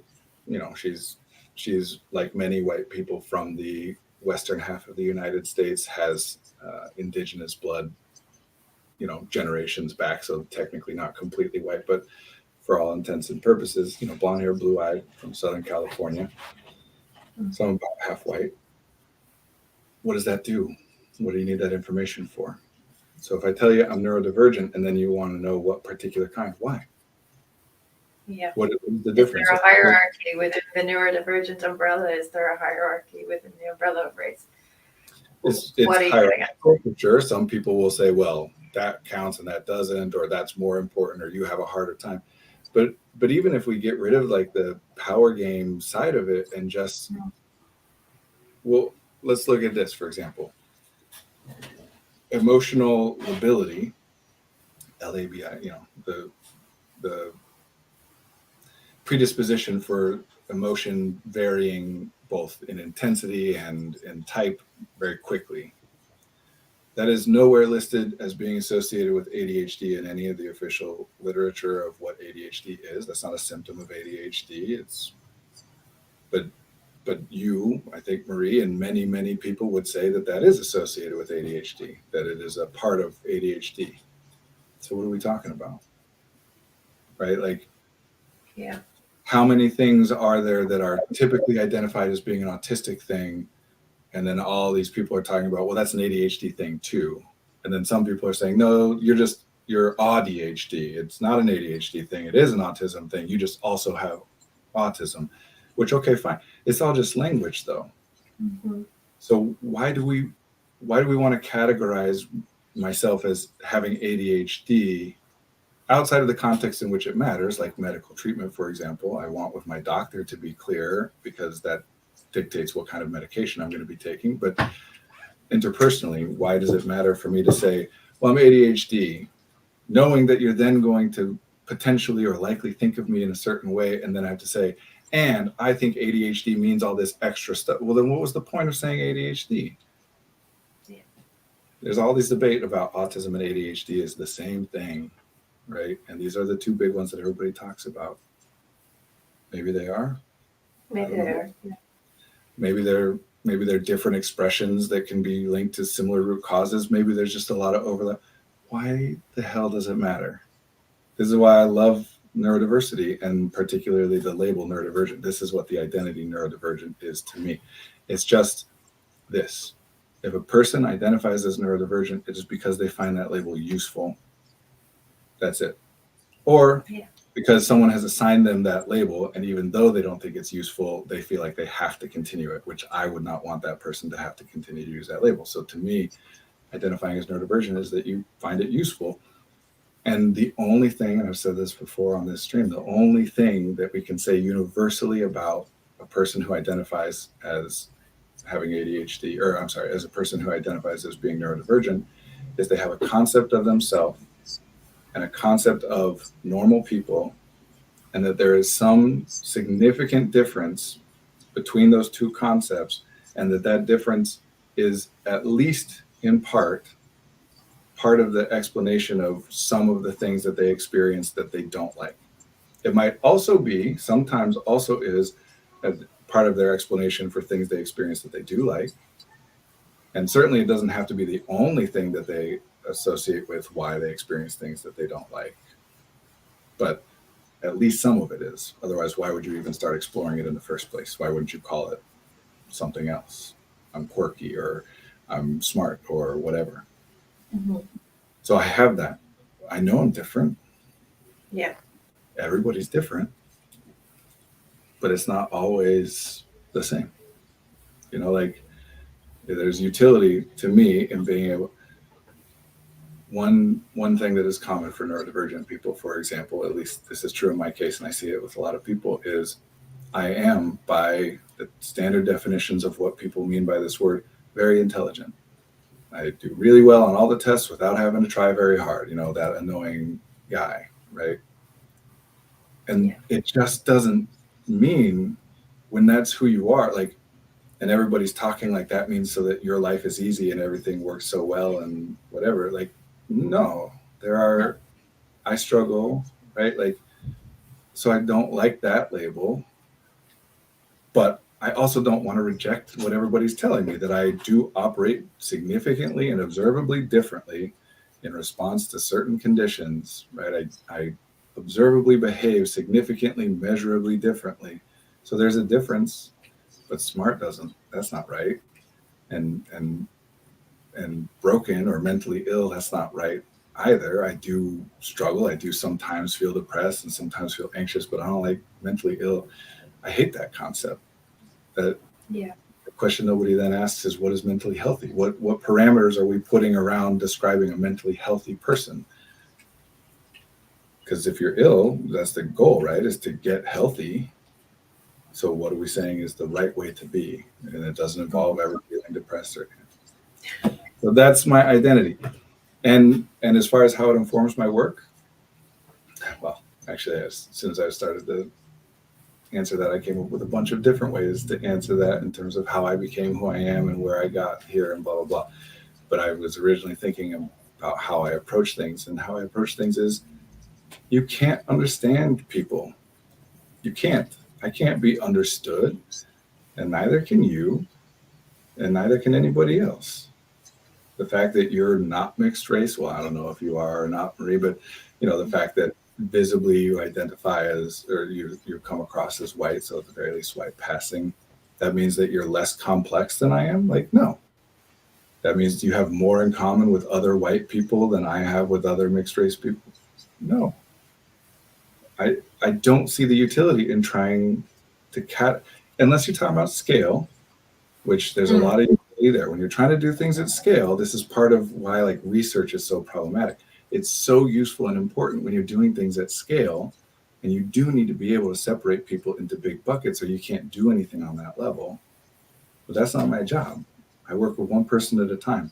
Why do I need to compare you and categorize you against anybody else? Why can't I just listen and pay attention to you and the things you're telling me, knowing that I will never come anywhere close to understanding you. You don't understand you. I don't understand myself. I've spent my whole life trying, and I won't. It's not a thing that happens. I'm not going to pretend that it is. So all I know is a lot of crap happens in my life that I like, and a lot of crap happens in my life that I don't like. And when it's stuff that I like, I try and figure out how to get more of it. And when it's stuff that I don't, I try and figure out how to get less of it. And sometimes that results in some ideas, and sometimes those ideas work, and sometimes they make it work. And sometimes it doesn't result in ideas, and I just wonder about it and get stuck thinking about it. Mm-hmm. And I have a great, wonderful, awesome life. Observably, undeniably, my life is great. And I've also been in the closet banging my head against the wall to get myself out of an intense, terribly negative emotional state within the past 4 months, more than once. It's just not simple and binary like that. And I'm not afraid to say that, because I find no shame in identifying as neurodivergent. I find freedom in it. Just like I wouldn't try to pass as white. I'm not ashamed of being mixed race. I would rather identify as what I am. There's freedom in that. I am, and I want to acknowledge, have a lot of advantages and privileges, not least of which is that I am a 6'5" masculine presenting guy with broad shoulders and a deep voice.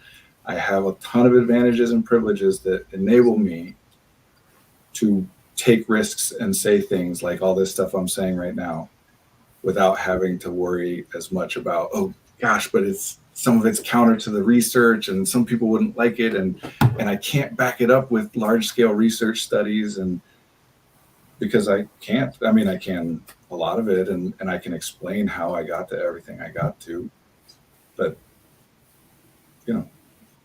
I can just say it. If people don't like it, they don't like it. Mm-hmm. And I'm in a really safe and comfortable position. So to me, that's, with great power comes great responsibility to be there. The point of privilege, the concept of privilege, is not so that people feel bad about having privilege, which is how a lot of people apply it on both sides. People who deny their privilege and people who accept their privilege.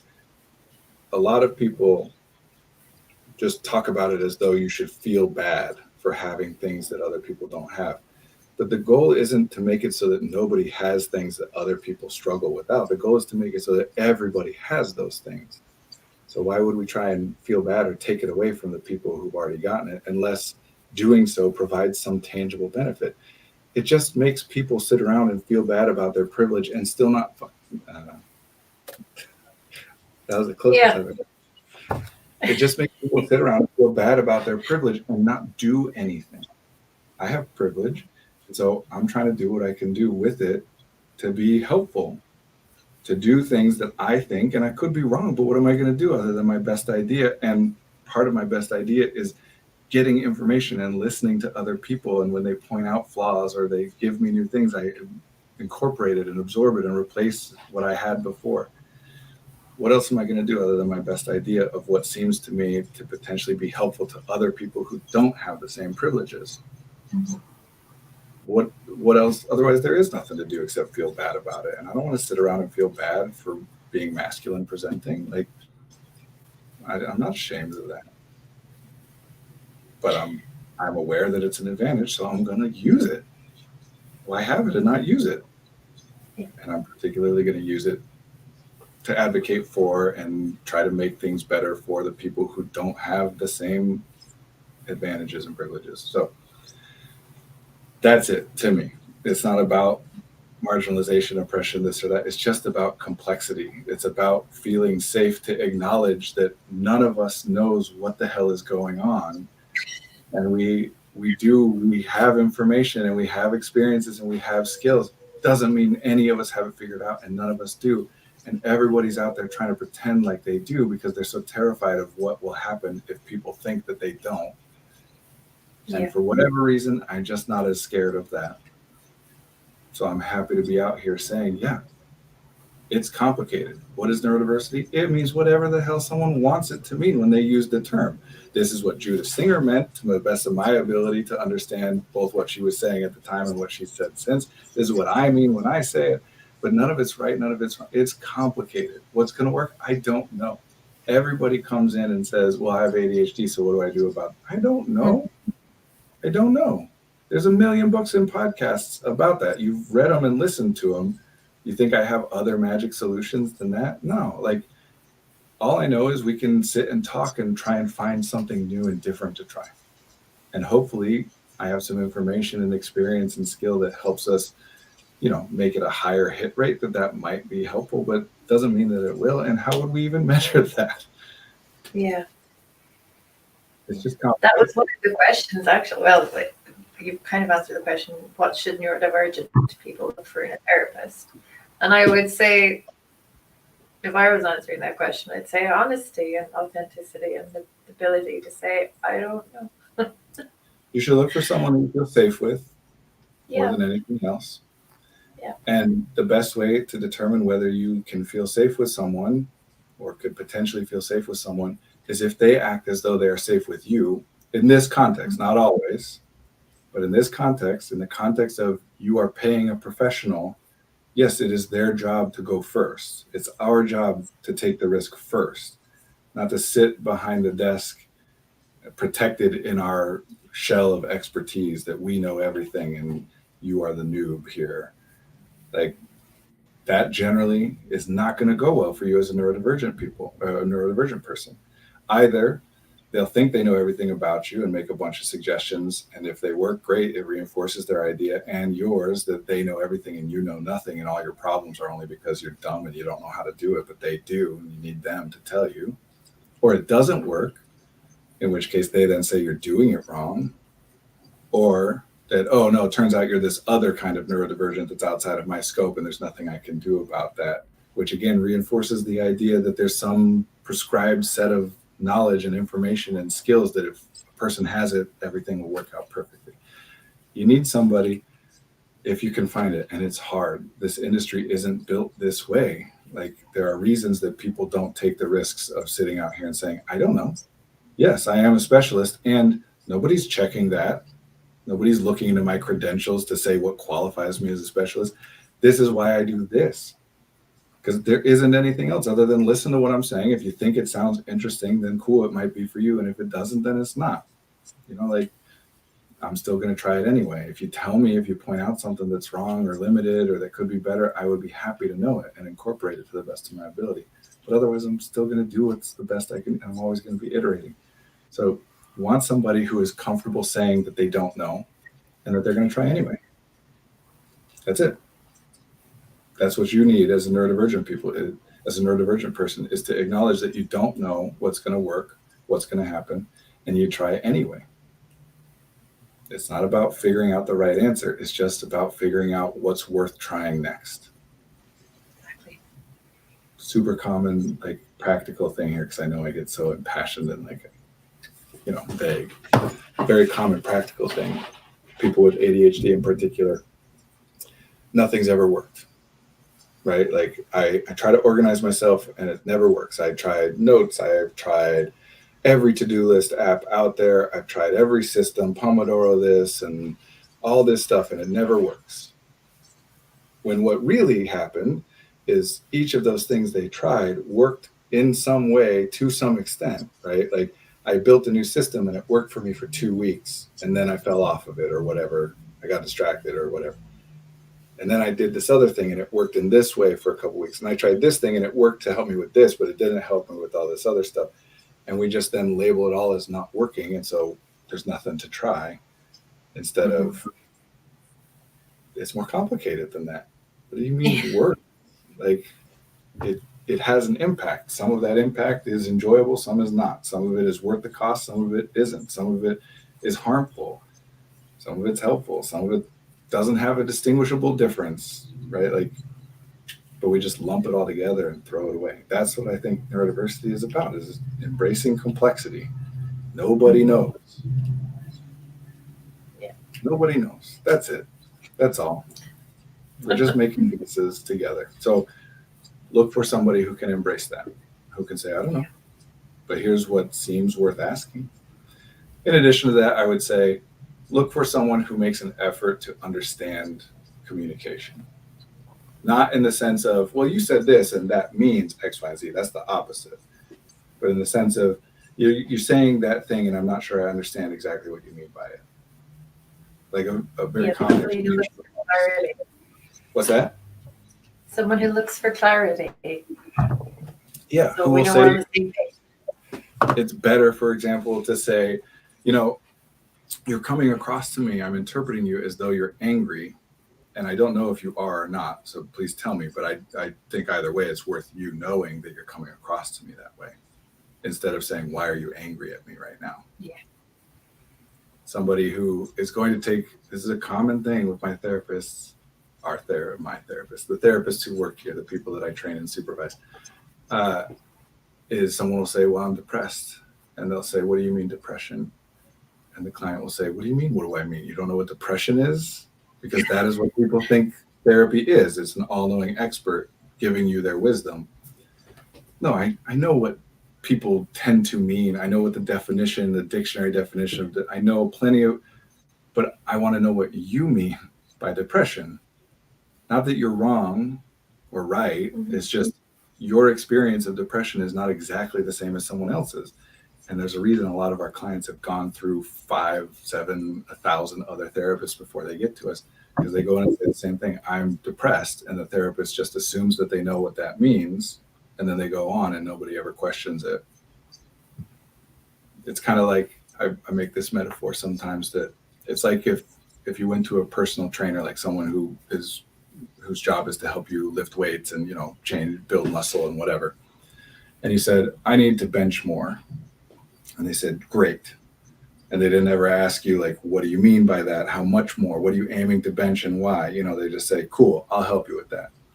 And then they do a bunch of stuff that helps you bench more. You are demonstrably, observably benching more. But in your head, when you said bench more, what you meant was, I need to bench 4,000 pounds because that's what everybody does. And I can't do it. I need to be able to do that. And no matter what you do with them, no matter how much better it gets, you're nowhere near 4,000 pounds. And then you say, this isn't working. Or they say, I'm sorry, this isn't working. I don't know. I'm doing everything I know how to do. It looks like it's getting better to me, but you're saying that it's not. So I think you need to see somebody else. Just people not asking, what do you mean? Like, especially as a neurodivergent person, as a person who identifies as being neurodivergent, isn't that your dream? Is somebody who's going to ask, like, hey, what does this mean when you say that? What does that twitch of your eyebrow mean? You just came across to me as a know-it-all. Was that your intention? Like, isn't that all of our fear? is like, oh no, what if everybody thinks I'm so arrogant? Oh no, what if everybody thinks I don't care? What if they think I'm a jerk? What if they think I hate them? What if they secretly hate me and they're not telling me? What if they're just telling me what they think I want to hear because they think I'm too frail to deal with anything else? Isn't it what you want? Somebody who's going to sit there and say, this is exactly what I think. This is exactly how I perceive you. I know that none of that means anything about what you actually are or are not, but I will be as detailed as you would like me to be about what things I'm seeing, what words I'm hearing you say, what movements, what tone, what position I'm picking up that led to my interpretation, so that you can be aware of it. Not that that's what it means, because it doesn't. But if I interpreted it that way, it's likely that other people might as well. And that doesn't mean you have to change it either, although you could potentially work on it, or being able to in certain contexts. But you could also just work on understanding it better and being able to say to someone, hey, just so you know, when I make eye contact with people, I actually really can't pay much attention to what it is that they're saying. And so I do it all the time because I know people will often read that as me being disrespectful or inattentive if I don't look them in the eye. And so I do, at the cost of not actually really being able to understand what they're saying. But in this case, I really want to hear what you have to say to me. And in order to do that, I'm going to take the risk of not looking you in the eye while you talk so that I can focus, even knowing that that might mean that you think that I'm disrespectful or inattentive. I don't want you to think that, but I'm going to risk it because that's how important it is to me to hear what you're saying. And then all of a sudden that person doesn't care so much anymore that you're not making eye contact, even if they did before. There's not one size fits all. It's complicated, but that's what you're looking for. Someone who embraces complexity, embraces attempts and information. I'm not territorial. Your therapist should not be territorial and say, no, I don't want information. Anything that's helpful to you. I had a client once come to me and say, what do you think about Jordan Peterson, who, to be clear, I have many problems with the things that he does and says and the role that he plays in this culture. But that doesn't mean that the client didn't get some benefit out of something that he heard that person say. So who cares? Who cares what I think? It's not about what I think of Peterson. You tell me, why do you care what I think about him? What is it that happened that made you interested in what I would have to say? And if there's something helpful there, awesome, let's take it and run with it. I want to be clear if there's something that's happened in there that I think is bad, not from an ethical or moral standpoint, but from a, I think this is harmful to you standpoint, I'll make sure to say that. But again, I'm wrong all the time. All the time.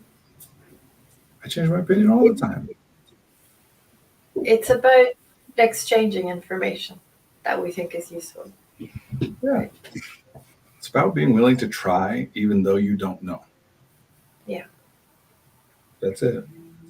The difference between someone who feels like an adult and someone who doesn't isn't that the person who feels like they're an adult knows stuff that the person who doesn't feel like an adult doesn't know. The difference is the person who feels like an adult realizes nobody else knows any better than they do and we're all just making it up. The person who doesn't feel like an adult thinks everybody else knows stuff they don't know. That's it. Let's go back to our conversation about imposter syndrome. Mm-hmm. This is my favorite metaphor with all this stuff. And I really am I couldn't fake this. I am a great actor. I have my undergraduate degree is in acting, and I spent a good chunk of my life just lying and telling people whatever I needed to tell them. I'm an excellent bullshitter. But first of all, neurodivergent people are very hard to fool that way. And it's exhausting. And so I couldn't fake this. I couldn't pretend to be this genuinely passionate about this and then also pretend to get more and more energized as time goes on. That's why part of why people respond to me the way they do. They can tell this is real. I actually genuinely am excited about sharing this information with people. Yeah. And I don't even remember why I was saying that. What was I saying? Oh, because here's this metaphor that I like that I want to share, even though we're 40 minutes over. I say this, I've probably said it on stream before too. I reuse metaphors a lot when they seem useful. I have this pain in my stomach, my abdomen kind of area. And it just, over time, it gets worse. It's more and more uncomfortable and becomes really painful and pretty debilitating, to the point where I can't think about anything else. And so I talk to other people about it, and they tell me that they experience it too. It's called hunger, and that to alleviate it, to fix it, you just eat food. They eat food. So I did that. I ate some food, and it worked a little bit. It went away, but it came right back. So I don't know what I'm doing wrong, because everybody else seems to have resolved this by eating food, and I ate food and that didn't work for me. So what am I supposed to do? And don't tell me to eat food because I tried it, it didn't work. Yeah. That's not how it works to be human. Mm-hmm. It is not something you resolve once and then you're done. Like, a problem arises, you address it, and then another one arises and you address it. No matter how good you get at any particular skill, there are still limits to that, and you'll encounter those limits. And if you just oversimplify it all together, it's all binary, it's all static, it's all easily categorizable and identifiable, then it will feel like nothing ever works and you never get any better. Yeah. Being a little more rested is still just exhausted, so nothing worked. Being a little more organized is still not organized. I still lose track of things, so it didn't work. Feeling a little happier, feeling a little more competent, experiencing some more success. Yeah, but it's just fake. That's part of what it means. It's just fake, right? Like, no matter what you experience, you can still come up with but it's not the way it's supposed. Sure, I got straight A's, but I didn't do it the right way. Yeah. Which is different, by the way, than saying, yes, I got straight A's, but it cost me a lot, which I think is worth saying. There's something to explore there. But just saying, but I didn't do it the right way, that's just, you're going to feel bad about anything. Yeah. If you have 100 ideas of things to do, all of which sound awesome. Ask your random question. We don't have a ton of time left because I've gone so over, but if you have 100 ideas of something to do that would be awesome and you can only do 50 about it, you're going to feel bad about the 50 that you didn't do. And if you swapped it and did those 50 but not the other, then you feel bad about those. That's this question. Okay, I'm going to read it. You want to read it out loud, Marie? Okay. What do you think about the idea that we always do what we have to? Meaning, if I wasted a bunch of time playing video games and there were some projects around the house that I needed to get done, did I really have a choice? Or like, assuming no outside intervention, is there a world where I could have mustered up the motivation or resolve or something to get the work done that I knew needed to be done? Or was that time spent at rest actually necessary? Wow. Interesting. I love this question. Thank you for this question, and I'll do my best. So here is the answer that everybody wants. The simple answer. It's not accurate, and I'm going to give the answer that I think is better and more complicated in a second, but this is the best of my ability to give the simple answer everybody's looking for. Yes, you had to do that. Yes, the rest was necessary. And I think it's more complicated than that, and I'm going to talk about it, but I'm saying that at the beginning because I also know that people are not going to be with me for the whole ride of 12 minutes of exploring all the different nooks and crannies of how everything could be interpreted. And if you're going to take one thing away, I would rather it be that, yes, when you rest, it's because you should be resting.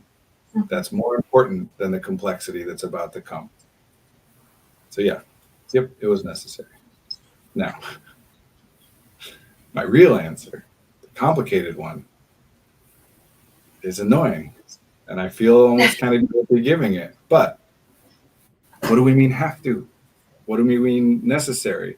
What do we mean motivation? What do we mean is there a world? It's a hypothetical thing that can never happen. We couldn't know. And why does it matter? It's all about how we're feeling and how we're thinking. In other words, what I don't like about this is that even if we say that, yes, that rest was necessary in order to do the good thing, the productive thing, even if we say that, which is better than the prior, right? It's better than saying, no, you could just grit it out and whatever. So it's better. But it's still what? It still centers the productive thing as being worth doing and the restful thing as not being valuable to do unless it is necessary. If we actually believe that and operate in that way in our lives, throughout our lives, that means we will always be completely wrecked and depleted and exhausted except for the bare minimum necessary in order to accomplish whatever we've identified as being the productive stuff, the stuff that we needed to get done, right? Because if you are doing something restful and enjoyable and you have the energy that you need to be able to do those things which you've identified as the stuff that needed to get done, the valuable, productive stuff, then you stop and you do that stuff instead. So yes, then if you don't stop, it does mean you have to do it because you don't have the energy and whatever you need.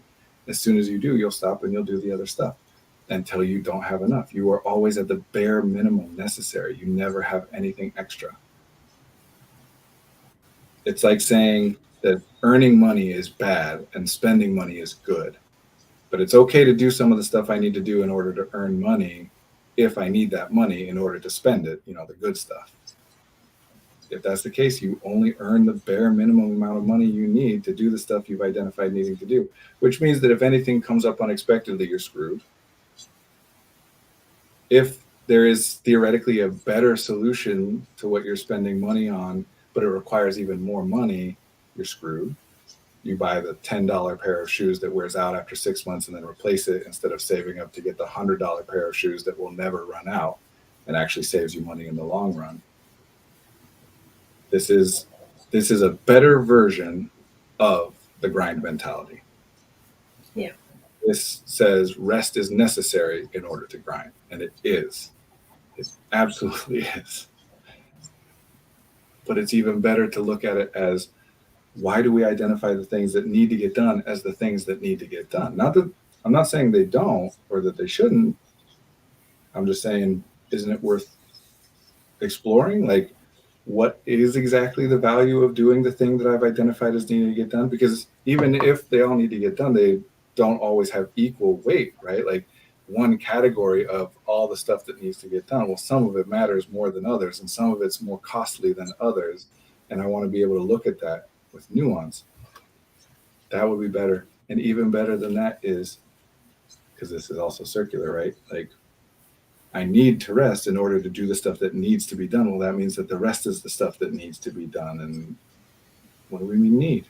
Need just linguistically, it's supposed to have a clause that follows it, right? Like necessary in order to, not just a blanket statement. Nothing is blanket necessary. I need to go to school. No, you don't. What do you mean? Like, I need to go to school if I want to get a degree. Yes. That's what need means. And if you leave that blank, this is one of my attempts at a pithy thing. If you say need without saying in order to, then what you're filling in the blank with is, or else I'll die. And if you do this, I'll die. Because that's what need, if you don't say in order to, it means necessary to survive. And then we wander around like, I don't know why I'm so dramatic. I don't know why I get so upset, so anxious about these things, because we're treating them all as though literally they're life or death, because that's what we're saying. They are necessary. If I don't do them, I will die. Sorry, Marie, you were saying something there. I didn't mean to cut you off. This lag is... I can't remember. Oh, I was just going to say, like, if you're playing video games and you feel rested after it, or it's giving you time to process something that was on your mind, or it, I don't know, boosts your mood, is that really time wasted? Because the question was, I wasted a bunch of time playing video games. Yeah. And not everybody enjoys video games, right? Yeah. Obviously, that's true. We all know it. Why am I pointing it out? Because people who enjoy video games will put it out like this: wasting time playing a video game. To someone else, that would be effortful. So all we're saying is, if I do something that's enjoyable, it's a waste. Yeah, we're making it about, well, what's that? Who decided that? We could get very political now. Well, sure. But people do it to themselves, even if no one else is doing it, right? Like in video games, in that particular case, obviously there's a big narrative about video games are bad and wasteful and et cetera, et cetera. But it doesn't have to be that. Like people will say, I procrastinated. I didn't do my homework. I keep procrastinating. Well, what did you do? I cleaned the house. which otherwise people would sometimes at least say that's a good, productive, valuable thing to do. But no, I was supposed to be doing homework, so it was just a form of procrastination. We even have a term we call false productivity, right? Like the question is, what are we centering? And I have to get going in a couple minutes. I've taken up this whole extra hour. But here's something I've been trying to say a lot to people lately because it's important to me. What is pain? Why do we as humans have the ability to feel pain? Why we didn't have to evolve this mechanism. It is not required to survive. So why do we have the ability to feel pain? What purpose does it serve? And everyone will answer that question. It's because it's supposed to draw our attention to things that are problematic, that are hurting us. Oh, it hurts that my hand is on the stove. I got to take my hand off the stove because if I leave it on, it's going to burn it and do more damage. So I need the pain as an incentive to prevent that damage. Yes. And of course, we're wrong all the time, right? Like something hurts that's actually beneficial for us. And we all know this. This is grit and motivation. All that stuff is sometimes you got to do stuff that hurts emotionally, socially, cognitively, physically, whatever. You got to push. No pain, no gain. Because we're right. Like if I'm diabetic and I prick my finger to test my blood, is that bad for me in the long term? No, but it still hurts.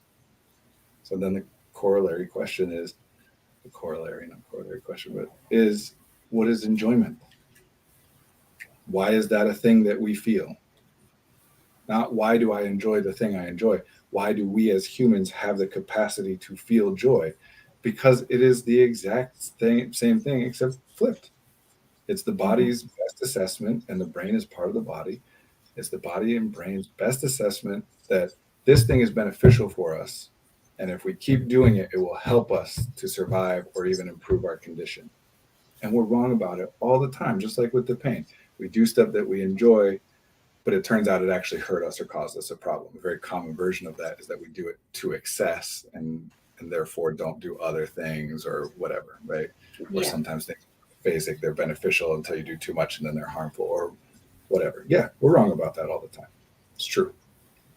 But would you ever feel some pain and your immediate response would be, sometimes when something hurts, it's actually good for me to do, so I'm just going to keep doing this thing? No. You stop. Unless you have a reason to say, no, this particular thing, even though it hurts, is actually, you have to have a reason to do that. So why would you, when you feel something is enjoyable, I like this, it's just as illogical to say, I like this, I shouldn't be doing it, that's bad. Because sometimes things that I enjoy actually cause me problems. I should assume that it's going to, no, you should assume it's good for you to do, that there's a reason that your brain and body respond to it in that way, just like there's a reason they respond to the painful thing in that way. And if this is why we can think and have consciousness, this is important because we do need to override this stuff. If we can come up with a reason, if we have reason to understand or believe that even though this feels good, it's actually harmful, and therefore I should stop. Or this feels good and is helpful within these constraints, but if I go beyond that, it's harmful, so I should keep myself within these constraints or whatever. But if you don't have a specific reason, assume that enjoyment means it is beneficial, not just necessary, although it definitely is, at least in some cases, right? But things can be beneficial without being necessary, right? Like, do you only want to bring in exactly the amount of money that is necessary to do the things that you have identified that you need to do? Or would you like to have a little bit of extra? Yeah. Partly just for safety, to cover things you didn't expect, but also because then you can improve stuff. How are you supposed to improve your life? Do anything to make your life better without extra resources that aren't necessary to go towards staving off the terrible stuff that you need to stave off. Just the cycle and all that. Go ahead. This is where the accomplishment equation comes in useful, talking about the cost of doing something versus the value of doing it. Yeah. And just, again, like we talked about neurodiversity this whole time, we acknowledge we don't know and we're wrong. We're just making our best guesses. But what else are you going to do? There's no secret ledger somewhere that some entity is maintaining somehow that theoretically we could check and say, was I correct about whether that was necessary? No, you have one chance. we're making our best guesses. Sometimes things go differently than you thought. And so you make an adjustment and make your best guess the next time it seems relevant. It's never the same thing twice in a row, but lessons are applicable outside. Humans are terrible generalizers. Something happens in one context, we want to apply it to everything because there's utility in that. Doesn't always work, but sometimes it does. So, yes, we do what we have to as long as we're operating in that way where we're keeping ourselves at the bare minimum. But the goal should be, there's a reason your brain and your body are constructed this way. The aim should be for all humans to do as much as possible of things that they enjoy and as little as possible of things that they don't enjoy, that they dislike, that are uncomfortable or painful for them. Get as much joy and as little pain as you can. That's the aim. You don't have to justify it by saying it's okay to have some joy because I need it in order to do the difficult stuff. And to be clear, a lot of the difficult stuff is because it makes your life easier and more enjoyable later on down the line. That's the central tension of being human is, well, this would be the most fun to do right now, but this less enjoyable or maybe even painful thing would set me up for more joy later. So what do? I have to acknowledge that my estimations about the later thing can't be 100%, but I have my reasons for it. And this one definitely is most enjoyable now, so take that into account. But that would be much better. But everybody's telling me this, which is a good reason, by the way, just to be clear. Sounds like the opposite of neurodiversity. If everybody's telling you, if everyone you love and trust is telling you to do something a certain way, it's a good reason to think you should do it that way. Doesn't mean it's true, but it's a good and valid reason to think you should. Be ready when you do it, if it doesn't work, to then say, oh, guess not in this case. It just didn't work for whatever reason. But don't feel guilty about, oh, I want to do the things that people are telling me I should. Of course you do. That's what it is to be. I'm getting so caught up in Yes. This is your philosophy. Right. 2 hours now. Well, it's been fun. I've enjoyed the conversation. Thanks for joining us in the chat. I'd like to especially acknowledge your dad, Brandon, who joined us in the chat. Yeah, thank you, Dad. I think we left him out when we were talking about identity. My dad is not white. My dad is also mixed race, but not white passing. It's complicated. So, someday I'll put the full official answer on a stream somewhere or something, I'm sure. He said, you're not going to tell them about your incredibly handsome dad? That is very handsome. It's true. That is a very handsome and charming and intelligent man. The very true thing. Well, good to meet you in the chat, Brandon's dad. So thanks for being with us today, and good to see you again, Brandon. And we'll talk next week. Thanks, everybody. Take care, everyone. Bye. Bye.